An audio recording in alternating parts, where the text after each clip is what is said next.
വിഴിഞ്ഞം തുറമുഖത്ത് trial റണ്ണിന്റെ photo എടുക്കാൻ പോയ ഭിന്നശേഷിക്കാരനായ യുവാവിന്റെ ക്യാമറയും ലെൻസും അടങ്ങുന്ന ബാഗ് ക്ലോക്ക് റൂമിൽ നിന്ന് നഷ്ടമായതായി പരാതി വരുന്നു. പോർട്ട് അധികൃതർക്കും പോലീസിനും പരാതി നൽകിയെങ്കിലും ഒരാഴ്ച കഴിഞ്ഞു. അന്വേഷണത്തിൽ ഒരു പുരോഗതിയും കണ്ടില്ലെന്ന് കോവളത്തെ സന്തോഷ് പരാതി പറയുന്നു. രോഗിയായ അമ്മയ്ക്കും സന്തോഷിനുമുള്ള ഏക വരുമാന മാർഗമാണ് വിഴിഞ്ഞം തുറമുഖത്ത് നഷ്ടമായി പോയത്.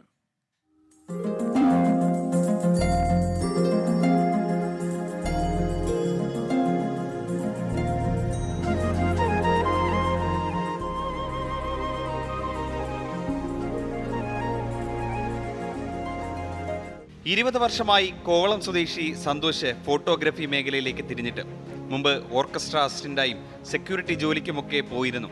ആരോഗ്യം വഷളായതോടെ ആ ജോലി വിട്ടു. പിന്നീട് ഫോട്ടോഗ്രാഫി സ്ഥിരമാക്കി. ക്യാമറയോടുള്ള സന്തോഷിന്റെ അടങ്ങാത്ത അഭിനിവേശം മനസ്സിലാക്കിയ കോട്ടയത്തെ ഒരു ക്യാമറ കട ഉടമ സന്തോഷിന് ഒരു ക്യാമറ സമ്മാനമായി നൽകി. വെള്ളായണി കായൽ പരിസരമാണ് സന്തോഷിന്റെ ക്യാൻവാസ്. ചെറുപ്രാണികളും പക്ഷികളും ഷഡ്പദങ്ങളും ഒക്കെ അങ്ങനെ സന്തോഷിന്റെ ക്യാമറയിൽ പതിഞ്ഞു.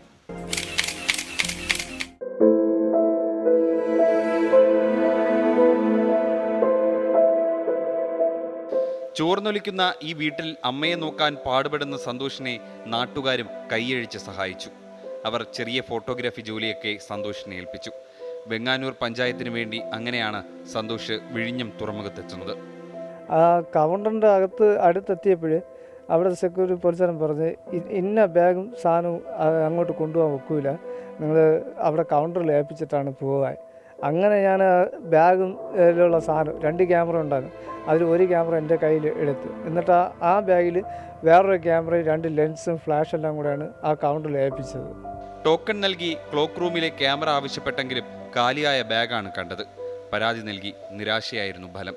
ബാക്കി സംഭവിച്ചിട്ട് ഒരു 12:30 ആയപ്പോൾ ഞാൻ വെളിയിറങ്ങിയിട്ട് ടോക്കൺ കൊണ്ടുകൊടുത്ത് ആ കൗണ്ടറിൽ.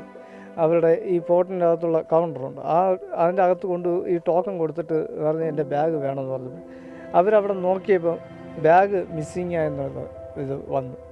അവിടെ രാവിലെ ഒരു 12 വൈകുന്നേരം 6 മണി വരെ നോക്കി ഈ ബാഗിന് വേണ്ടിയിട്ട്. ബാഗ് അവിടെ കാണാനില്ല. വിഴിഞ്ഞം പോർട്ട് HR-നും പോലീസിനും പരാതി നൽകിയിട്ടുണ്ട്. 1.5 ലക്ഷത്തോളം രൂപ വില വരും ക്യാമറയ്ക്കും ലെൻസിനും. ആഴ്ച 1 കഴിഞ്ഞു. ക്യാമറയില്ലാതെ സന്തോഷിന് ജോലിക്ക് പോകാനാകില്ല. ഇപ്പോൾ ഒരൊറ്റ വർക്കും ചെയ്യാനില്ല. ഇപ്പോൾ അതുമില്ല ഇതുമില്ല എന്നല്ല. ഇപ്പോൾ ഞാനിപ്പോൾ ആകെ പെട്ടിരിക്കുകയാണ്. ഇപ്പോൾ ഓരോരുത്തരുടെ സഹായം കൊണ്ടാണ് ഞാൻ ഇങ്ങനെ പോകുന്നത്. വീട്ടിലെ കാര്യം നടന്നു പോകുന്നത്. ഇപ്പോൾ ഒരാഴ്ച കൊണ്ട് ആകെ വിഷമത്തിലാണ്, വർക്കൊന്നും ചെയ്യാൻ പറ്റാതെ. ഓരോരുത്തർ പൈസ കടം പറിച്ചൊക്കെയാണ് വീട്ടുകാര്യങ്ങൾ അങ്ങനെ പോകുന്നത്. പോളിയോ ബാധിച്ച് തളർന്ന കാലുകളൂന്നി സന്തോഷ് വെള്ളയാണി കായലിലേക്ക് പോകുന്നത് കാണണമെങ്കിൽ വീണ്ടും ആ കൈകളിലേക്ക് ക്യാമറ തിരികെ എത്തണം. തിരുവനന്തപുരത്ത് നിന്നും വിപിൻ വേളിക്കൊപ്പം അജീഷ് ജയകുമാർ, 24.